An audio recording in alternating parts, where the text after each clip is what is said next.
사도 바울은 할 수 있는 대로 로마에 가고자 한다라고 우리가 지난 주간에 보았습니다. 할 수 있는 대로라는 것은 하나님의 뜻이 있어야 하고 또 하나님이 모든 조건을 마련하시면 가겠다. 뭘 하러 로마에 그렇게 가고 싶었을까요? 그것을 오늘 말씀해 주고 있습니다. 바로 복음을 부끄러워하지 아니하고 이 복음을 로마에 있는 유대인들에게나 헬라인들에게 전하기 위하여 내가 가고자 한다라고 오늘 말씀해 주고 있습니다. 복음을 전한다라는 것은 동사형으로 되어 있고 이 동사는 명사를 포함하고 있습니다. 그래서 유앙겔리온이라고 하면 그게 복음이거든요. 바로 기쁜 소식, 복된 소식이라는 것이 이 유앙겔리온입니다. 여러분 우리가 살다 보면 무소식이 희소식이란 말도 있고 또 기다림의 그런 연속이죠. 그러니까 소식을 기다리는데 좋은 소식을 기다릴 때 또 어떨 때는 보면 안타까운 소식 가운데서도 희망을 찾을 때 이럴 때 우리는 뭔가를 전해받기를 원하죠. 옛날에 마라톤 그 전투를 성전보로 알리려고 42.195를 달리다가 죽었다. 그것은 우리가 잘 아는 이야기죠. 그만큼 소식을 듣는다는 것은 옛날 사람들에게 귀한 일이죠. 오늘같이 인터넷이 돼 있어서 정말 한국에서 금방 치면 1초 후에 미국에서 받아보고 이런 시대가 아니지 않습니까? 사람이 직접 뛰어가야 되는 그런 시대에 전한다는 개념은 상당히 중요한 개념이고 또 쉬운 게 아닙니다. 아무렇게나 그냥 이것저것 막 전하는 게 아니죠. 쉬우면 그렇게 쉽게 전하지만은 직접 뛰어가야 되고 그 가운데 복된 소식을 전한다. 물에 빠진 사람은 얼마나 그 생명의 구명주를 기다리겠어요.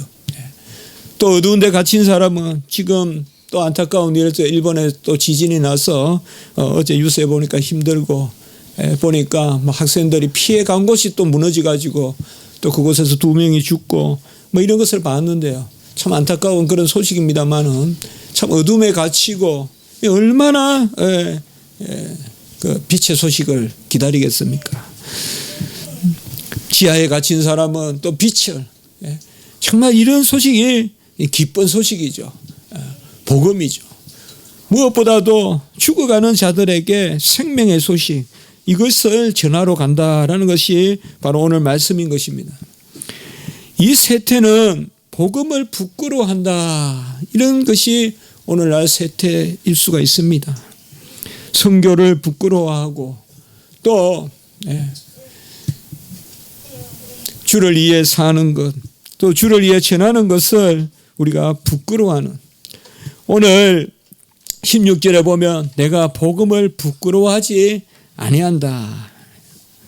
우리가 부끄러워하는 것은 자랑할 수 없겠죠. 또 자랑할 수 없는 것은 전할 수 없겠죠. 특별히 그 전하는 것이 목숨을 내어 거는 일이라면 어떻게 부끄러워하는 것을 자랑할 수 있고 자랑할 수 없는 것을 또 어떻게 전할 수 있겠습니까? 그래서 내가 복음을 자랑하고 소망을 굳게 잡고 자랑을 끝까지 잡고 있으면 그게 여호와의 집이다. 히브리서 3장 6절에서 말하고 있거든요. 소망과 자랑을 끝까지 붙들고 있는 사람이 여호와의 집이다. 다른 것은 다 흔들어 가는데 넘어지는데 여호와의 집은 굳건하게 선 집은 바로 자랑을 끝까지 붙들어야 된다. 그렇게 말하고 있습니다. 주님은 이 땅에 말씀하러 오셨습니다. 가르치고 선포하고 치료하셨는데 주님은 하늘에서 그렇게 하시지 않았고 이 땅에 오셔서 말씀으로 가르치고 말씀으로 전파하고 말씀으로 치료하셨어요. 마치 하나님이 말씀으로 우리를 지으셨듯이 말이에요. 말씀으로 우리를 지으셨듯이 말씀으로 이 땅에 오셔서 온전케 하시고 또 올바른 길을 알려주셨습니다. 마태복음 4장 23절에 보면 주님은 말씀을 전하되 온 갈릴리에 두루 다니셨어요. 아마 주님이 행보하신 주님이 다니신 그 길을 다 쫓아가면 정말 수천 마리가 될 겁니다. 우리가 성경을 보면 주님은 여기 가셨다 저기 가셨다 저기 가셨다. 정말 야곱만 돌베개를 베고 옮겨간 것이 아니라 우리 주님은 잠시도 머리 둘 곳이 없다. 뭐 머리 둘 장소가 없다는 말도 되지만 그만큼 바쁘셨다 이 말이에요. 왜요? 아버지의 뜻을 이루기 위하여 우리 아들이신 예수 그리스도는 갈릴리 곳곳에 두루 다니시고 각색의 병을 고치셨잖아요. 그래서 해당에서 가르쳤어요. 여러분, 해당이라는 것이 그렇게 한영하는 곳입니까? 배척하는 곳이고 우리 주님을 죽이려고 도는 곳이 해당인데, 해당에서 가르치고 천국 복음을 전파하시고 모든 병과 모든 약한 것을 고치셨다. 마태복음 4장 23절에 그렇게 말씀하고 있습니다. 친히 우리 주님은 말씀이고 영원하신 말씀이고 또 이 땅에 말씀하러 오셨습니다. 그 말씀이 육신이 되어서 요한복음 1장 14절에 이 땅에 오신 것입니다. 말씀이 육신이 되어 이 땅에 오셔서 육신 가운데 우리에게 들려주시고 또 육신 가운데 우리가 그를 보게 하시고, 요한일서 1장 1절에 우리가 보고 자세히 보고 듣고 만진지라. 이것은 우리가 말씀을 보고 말씀을 듣고 또 말씀을 만지고, 그렇게 우리가 번역해도 틀리지 않습니다. 요한일서 1장 2절에 보면 이 생명이 나타나신 바 된지라, 이 영원한 생명을 우리가 보았고 라고 이렇게 이야기합니다. 생명을 어떻게 봅니까? 생명이 안 보이는데. 그런데 예수님이 말씀이고 말씀이 생명의 빛이고, 요한복음 1장 4절에 그 말씀이신 생명, 요한일서 1장 1절, 영원한 생명의 말씀이 이 땅에 육신으로 오신 거예요. 그래서 그를 보고 자세히 보고 만지고 들으면 그것이 바로 생명의 소식을 듣는 것이고 그것이 생명을 만지는 것입니다. 그 아들이 이 땅에 오셨으니 은혜와 진리가 충만하다라고 요한복음 1장 14절에 말씀하고 있어요. 다 사람들은 보았어요. 독생자의 영광을 보았어요.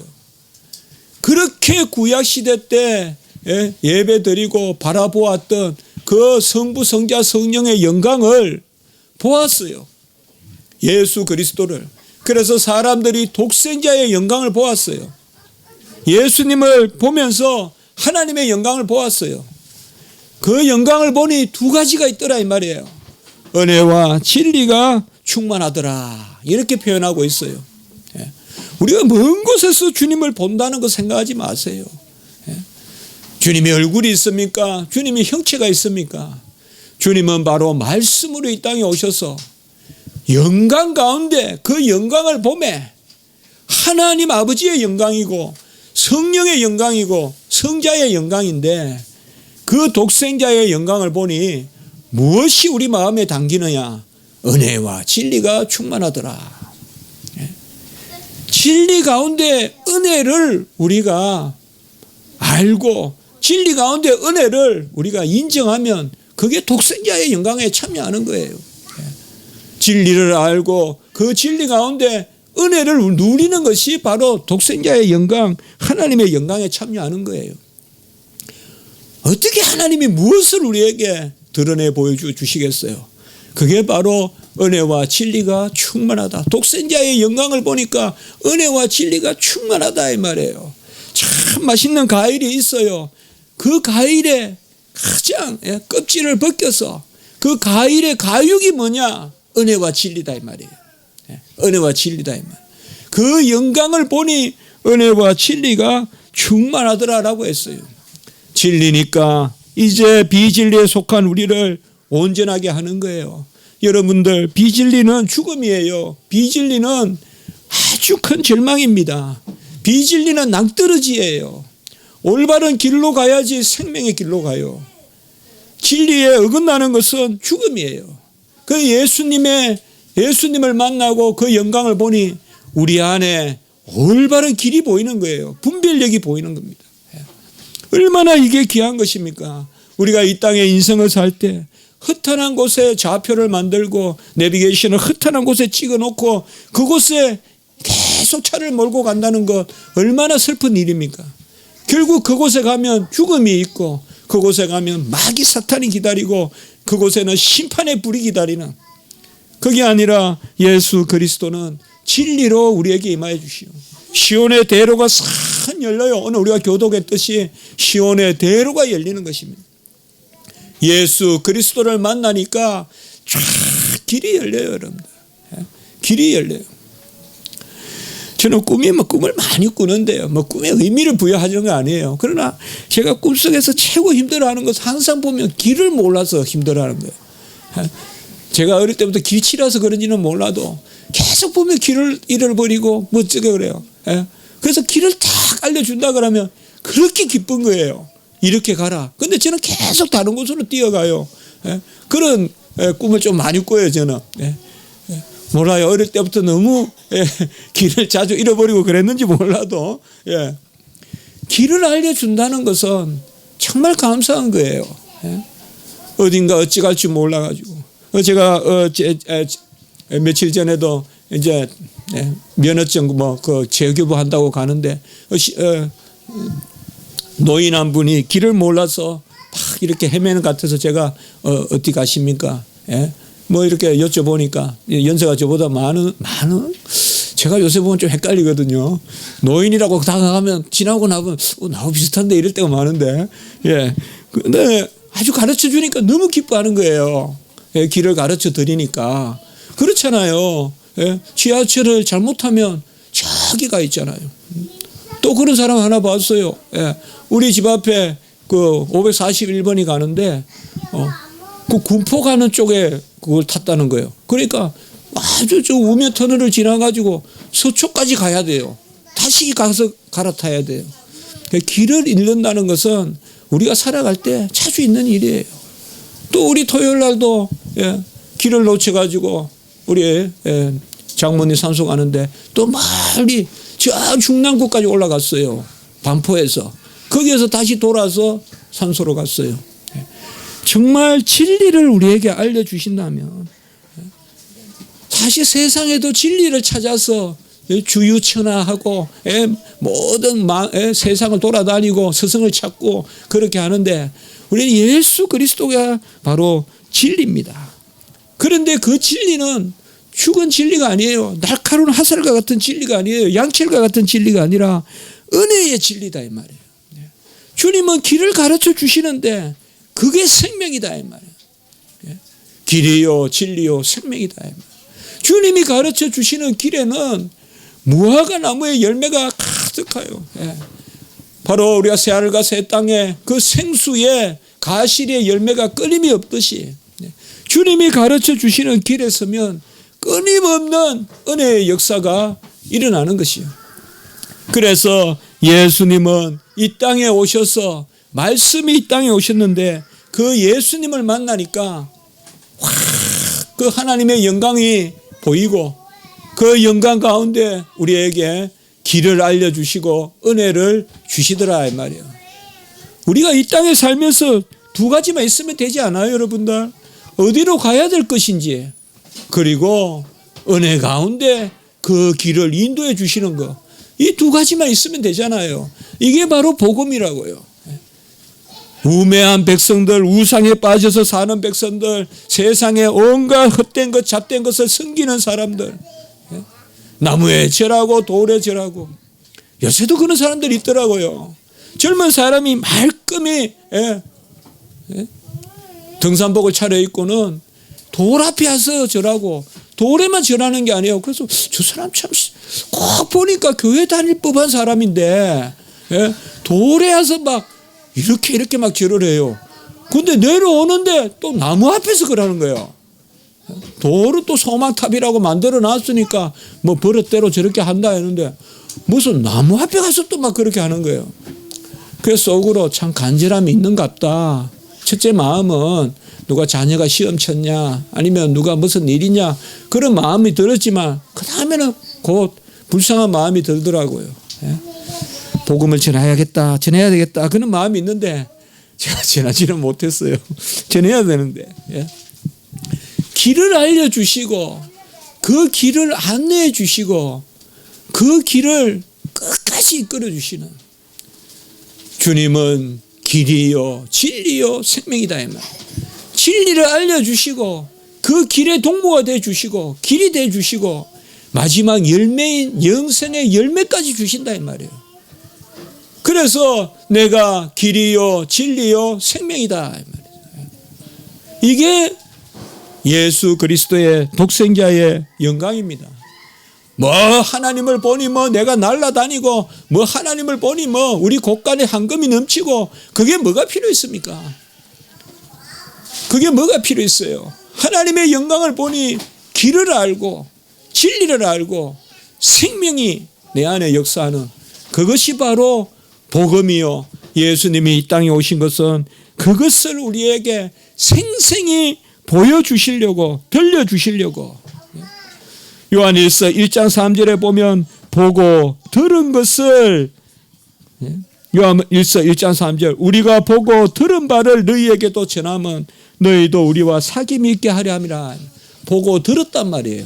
보고 들은 것을 너희에게 전하면 너희도 우리와 사귐이 있게 하려 합니다. 주님이 이 땅에 오신 것은 바로 생명을 보고 생명을 들으라고, 약동하는 그 생명을 들으라고 이 땅에 오신 것입니다. 믿음은 들음으로, 들음은 그리스도의 말씀으로, 그 말씀이신 예수 그리스도께서 친히 이 땅에 오신 것입니다. 주님은 빛이십니다. 주님은 생명이십니다. 그가 우리에게 진리로 임하신 것입니다. 주님 안에 거하면 작은 씨앗이라도 엄청난 겨자나무와 같이 큰 그늘을 만드는 큰 나무가 되는 것입니다. 그게 바로 길과 진리입니다. 여러분, 우리 인생을 한번 생각해 보세요. 얼마나 많이 우리는 시행착오를 합니까? 어떻게 보면 내 능력의 절대치가 남보다 훨씬 많더라도, 비록 능력이 부족하더라도 빨리 길을 깨닫는 사람이 훨씬 빨리 갈 것입니다. 내가 빨리 달린다고 해도 많은 시행착오를 하는 것보다 내가 좀 늦게 달리는 사람이라도 길을 바로 안다면 훨씬 목적지에 먼저 갈 거예요. 우리는 그 생각을 잘 안 해요. 내가 빨리 달린다는 것만 생각해요. 그러나 하나님을 만나서 나는 좀 늦게 달리고 나는 좀 무능해 보여도 길을 알게 되면 다른 사람보다 100배는 빨리 가요. 살아보면 그렇더라고요. 주로 헛한 거, 쓸데없는 거, 잘못된 거, 거기에 얼마나 많은 시간을 우리가 허비할까요? 주님을 만나서 참된 것, 올바른 것, 진리된 것, 그게 30배, 60배, 100배예요. 주님을 만나면 내 작은 것이라도, 주님은 행하신 것이 하나도 그릇된 것이 없고 말씀하신 것을 하나도 행하시지 않은 것이 없기 때문에 주님 안에 거하면 진리가 역사하는, 진리가 은혜 가운데 이루어지는 그것을 우리가 경험하게 되는 거예요. 그래서 주님이 이 땅에 오셔서 가르쳤는데 그 산상복음 그곳에 가르침을 받고 사람들이 마태복음 7장 29절에 보면 그 가르치는 것이 근세 있는 자와 같고 서기관들과 같이 아니함이라 라고 말씀했습니다. 여러분, 우리 성도님들은 근세 있는 주님의 말씀을 들어야 됩니다. 이 말씀이 우리에게 임하면 쫙 길이 열립니다. 보여요.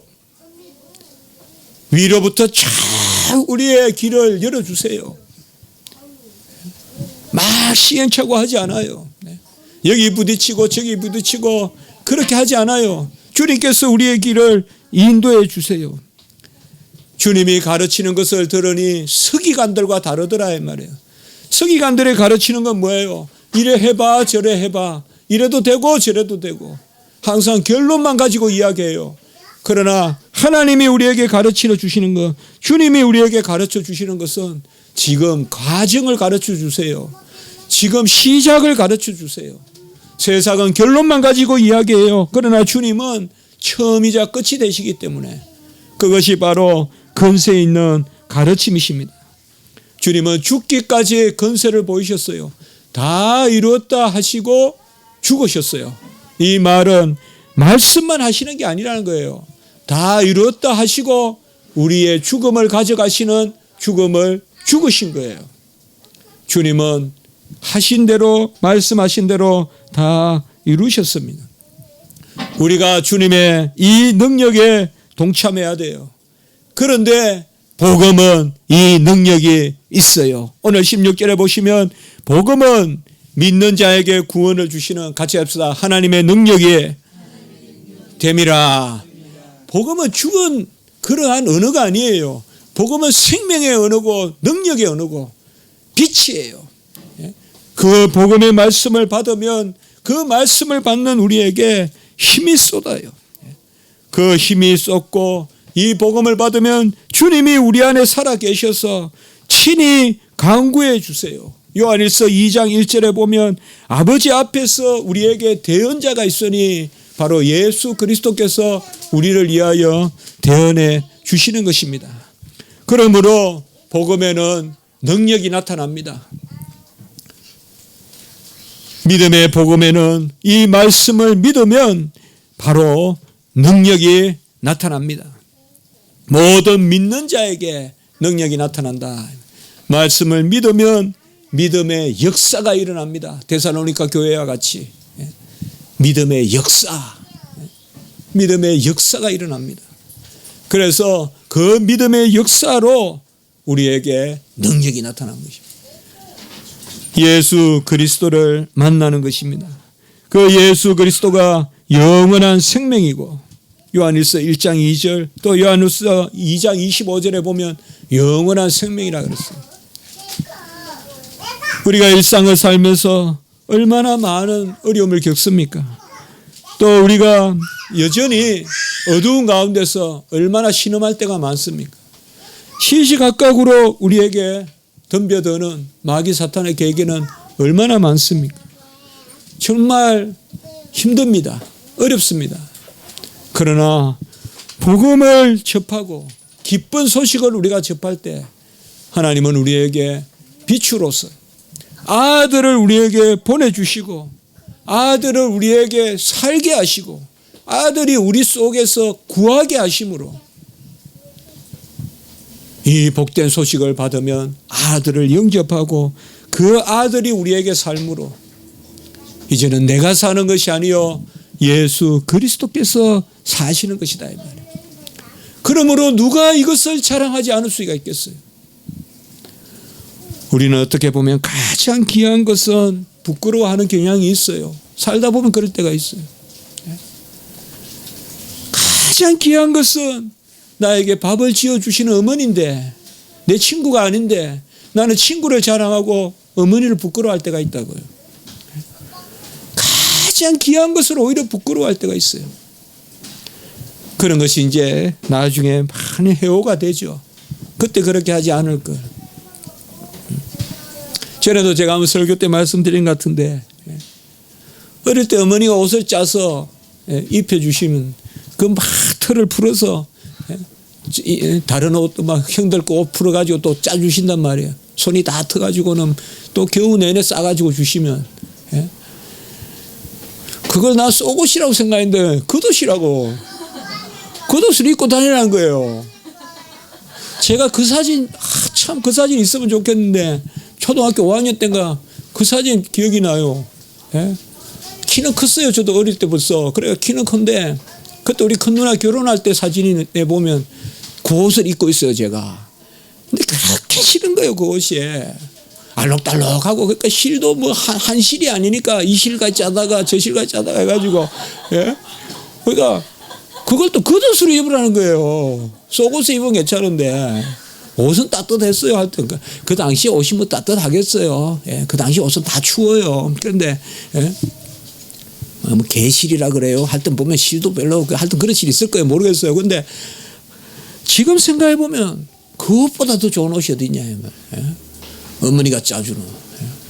요새는 그런 목도리 같은 게 있으면 제가 정말 학교 강단에 하루도 안 빼놓고 갈 것 같아서 제가 딱 그냥 자랑스럽게 메고 제가 강의할 거예요. 그래서 지금 짜줄 사람이 없죠 이제는. 지금 그 얼룩달룩 이렇게 짜주면 정말 제가 그 아주 프라이드를 가지고 어머니가 짜준 것이다. 제가 밝히지는 않겠지만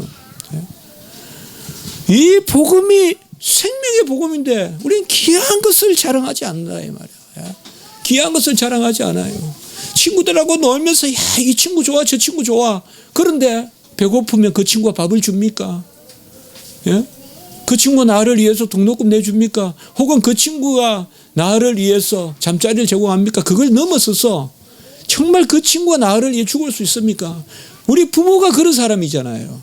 부모는 그렇게 하시는 분이잖아요. 그런데 부끄러워한단 말이에요. 아버지를 부끄러워하고 어머니를 부끄러워하고 이해해요. 다 어릴 때 그래요. 저도 그랬고 다 그래요. 그러나 아버지가 돼보니까 또 엄마가 돼보면 그걸 알죠. 정말 무엇을 우리가 부끄러워해야 되는가. 이 시대가 복음을 부끄러워하는 시대다. 제가 신학대학교 다닐 때 책이 있었어요. 복음을 부끄러워하는 교회. 그때 벌써 그런 책이 있었어요. 이게 20년 전인데 요새는 아마 더 그럴 거예요.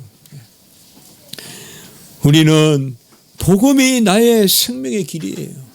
복음만큼 세련된 게 없고 복음만큼 고상한 것이 없어요. 복음만큼 고급스러운 게 없어요. 저급한 게 아니에요. 이것은 뭐 세상의 철학은 유치해 아주 찬란한데 복음은 유치하고 그게 아닙니다. 복음이야말로 가장 귀한 논리적이고 합리적이고 복음이야말로 그야말로 저는 사실 제가 구원받았다는 이런 가장 큰 즐거움, 확신 이런 게 언제 느껴지는가 하면 성경 말씀에 어김없는 이 질서 창세기부터 계시록까지 한자도 어김이 없는 이거 정말 저는 언제든지 고백할 수 있거든요. 정말 어떻게 보면 알면 알수록 어렵다는 것은 세상 학문이에요. 신학은 안 그래요, 여러분들. 신학은 알면 알수록 확신에 차요. 신학은 알면 알수록 끝이 있어요. 왜요? 끝을 아니까. 처음과 끝을 아니까 말이에요. 하나님을 아니까 우리는 신학은. 세상의 학문은 뭐예요? 알면 알수록 시작도 모르고 끝도 모르니까. 알면 알수록 모른다고 하는 게 맞아요. 세상 학문은. 그러나 하나님을 아는 지식은 그게 아니에요. 알면 알수록 더 명료해요. 왜요? 그가 처음이고 끝이기 때문에. 그가 처음이고 끝이기 때문에. 우리는 여호와를 안다. 여호와를 확실히 안다. 믿고 확신하는 바에 거한다라고 말하는 것입니다. 사도 바울은 이 복음을 전하기를 원했어요. 왜? 이 복음은 모든 믿는 자에게 구원을 주시기 때문에. 그리고 이 복음이 바로 예수 그리스도께서 이 땅에 오셔서 누구라도 이 복음을 믿고 이 복음을 듣고 사도행전 4장 20절에 보면 우리는 보고 들은 것을 말하지 아니할 수 없다라고 요한과 베드로가 말씀하고 있어요. 초대교회에서. 보고 들은 것을 전한다 이거죠. 복음은 우리가 본 거예요. 우리는 다 복음을 봤어요. 우리는 다 복음을 들었어요. 욥기 42장 5절에 보면 내가 주께 대하여 귀로 듣기만 하였었더니 이제는 눈으로 주를 배움나이다. 욥이 오랫동안에 그 어려운 가운데 하나님 앞에 질문을 던지고 이제 하나님의 섭리를 깨닫고 나서 결론적으로 한 말이 여기에 있어요. 여태껏 귀로 듣기만 하였었더니 이제는 눈으로 주를 배움나이다.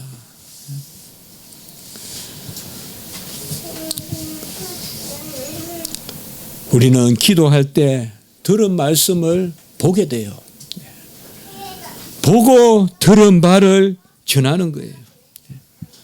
아까 요한일서 1장 3절에도 말했죠. 우리가 보고 들은 바를 너희에게 전하면 우리는 보고 들은 것이에요.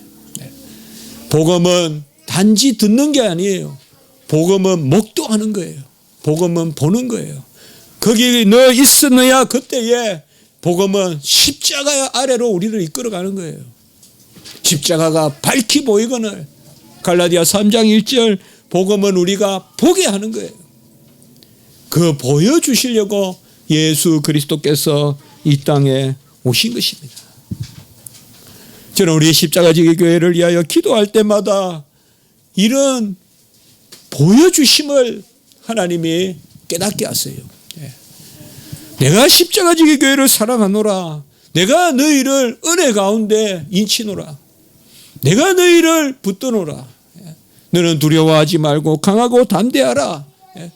그런 말씀을 우리에게 주십니다. 하나님은 우리에게 지각을 주셔서 참된 것을 알게 하시고 우리가 그 아들 예수 그리스도 안에 있게 하시사라고 요한일서 5장 20절 21절에 말씀하셨어요.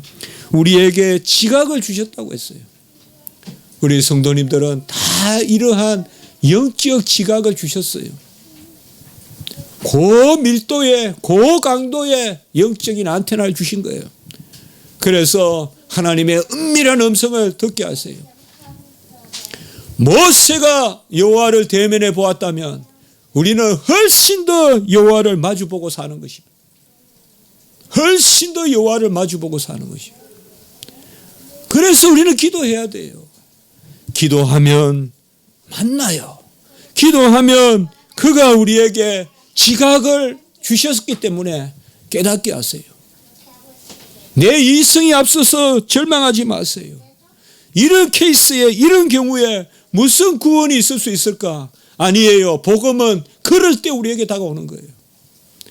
아무도 나를 수렁에서 건져주지 못하고 나에게 많은 남편이 있었지만은 아무도 나에게 생수가 될 수 없고 나는 그저 저 우물을 떠먹고 부끄럽게 살아가는 그 수가성 여인, 사마리아 여인, 그 부끄러움에 사는 수치 가운데 사는 여인에게 예수님이 오셨을 때 그는 부끄러움을 던져버리고 물동이를 던져버리고 담대하게 복음을 전한 거예요.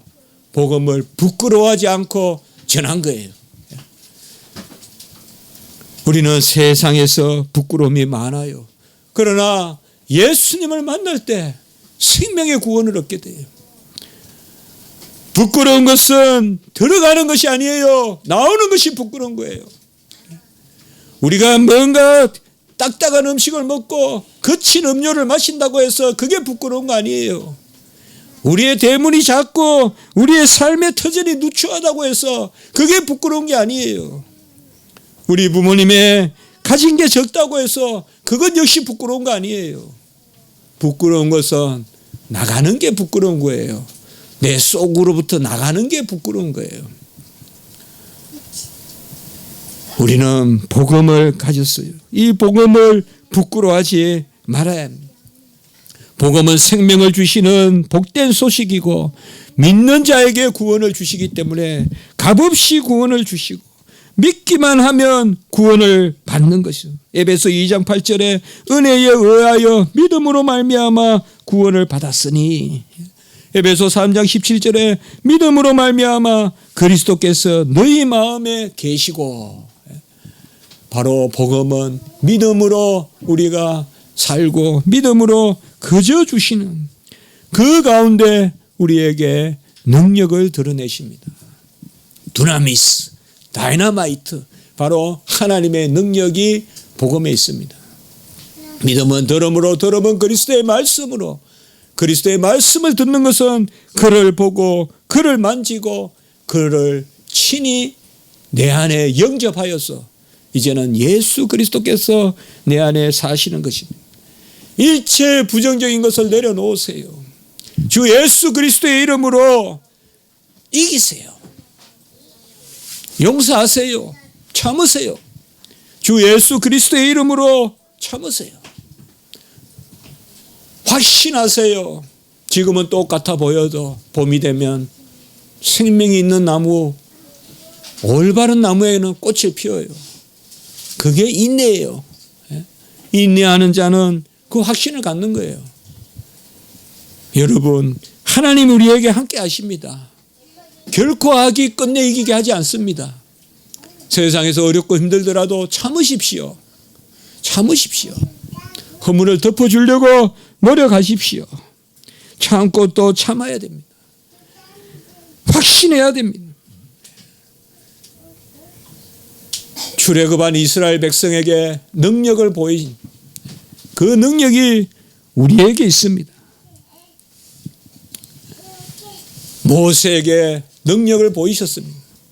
10가지 재앙으로 하나님의 능력을 보이시고, 홍해를 가르시고 능력을 보이시고, 반석에 물이 나게 하셔서 능력을 보이셨습니다. 여러분 다음에 안 가보세요. 강야에 어떻게 만난 메추라기가 있을 수 있어요? 풀 한 포기도 없는데, 근데 거기에 만난 메추라기가 툭툭 떨어집니다. 그런 능력을 보이셨습니다. 모세에게 보인 능력이 훨씬 더 큰 능력이 우리에게 임한 것입니다. 로마서 9장 17절 18절에 보면 모세에게 너로 말미암아 내 능력을 보이고 온 땅에 전파되게 하려 함이라 라고 모세에게 말씀하셨다고 나와요. 너로 말미암아 내 능력을 보이고 온 땅에 전파되게 하려 하심이라. 이 능력이 우리에게 있다는 것을 사도 바울은 선포한 거예요. 여러분, 우리는 훨씬 모세보다 큰 능력을 받았습니다. 그게 바로 십자가의 능력입니다. 오직 부르심을 받은 자들에게는 십자가가 헬라인이나 유대인에게나 능력이요 지혜가 된다라고 말했어요. 세상에서는 미련하다고 하지만은 십자가가 하나님의 능력이요 하나님의 지혜라고 이야기했어요. 모세의 능력은 우리와 비할 바가 없어요. 이 능력을 가진 자답게 자랑하십시오. 이 능력을 가진 자답게 감사하십시오. 하나님은 빛으로 우리에게 임하셨습니다. 참으면 됩니다. 겸손하면 돼요. 결코 나서서 못 이깁니다. 아예 그렇게 생각하십시오. 하나님 나라엔 질서가 있어요. 참아야 돼요. 참아야 돼요. 많이 참아서 손해볼 건 없어요. 참고. 왜요? 누구에게 꽃을 피울까 생각하세요. 누구에게 꽃을 피울까 생각하세요. 뽑혀서 버림을 받느냐, 그 자리에서 꽃을 피우느냐. 우리에게는 생명의 역사가 있기 때문에 하나님이 때가 차면 우리에게 아주 망울을 터뜨려서 꽃을 피우는, 어떤 세상에 그 티밥을 터뜨려도 그렇게 꽃을 터뜨릴 수가 없잖아요. 어떻게 그런 꽃이 핍니까? 그 별꽃 같은 게 정말 찍기도 힘들 만큼 쫙 피어 있잖아요. 우리의 삶이 다 그렇게 되는 것입니다. 이 복음을 부끄러워하지 않는다라고 이렇게 이야기했고, 유대인에게 이 복음이 먼저 전해졌고 헬라인에게 전해지고 이제 우리에게도 이 복음이 전해진 것입니다. 이러한 능력을 누리시고 능력 있는 능력자답게 자녀답게 행하십시오. 자녀로서 여유를 가지시고 자녀로서 담대함을 가지시고 자녀로서 기다리시고 자녀로서 온전한 하나님의 자랑이 되는 그런 은혜가 있기를 주님의 이름으로 축복합니다. 기도드리겠습니다. 거룩하고 자비로우신 하나님 아버지, 복음으로 우리를 인치시고 그 복된 소식으로 우리에게 생명을 주심으로 우리가 능력을 갖게 하시니 감사합니다. 그리스도 내 안에 사시며 또 친히 간구하심으로 우리에게 길과 진리와 생명이 되어 주시니 참으로 감사합니다. 우리 모두에게 하나님의 이 은혜가 넘침을 감사하게 하시고 창세전에 감추어 주셨던 그 능력이 이제 우리에게 나타나서 온전히 하나님을 자랑하며 하나님의 영광의 도구가 될 수 있도록 인도하여 주시옵소서. 우리 교회 성도님들 다 지켜주시고 연약한 가운데 있는 우리 성도님, 또 사고와 병 중에 있는 우리 목사님 성도님, 주님 불쌍히 여기시고 속히 회복될 수 있도록 인도하여 주시옵소서. 구주 예수 그리스도 이름으로 감사하며 기도드리옵나이다. 아멘.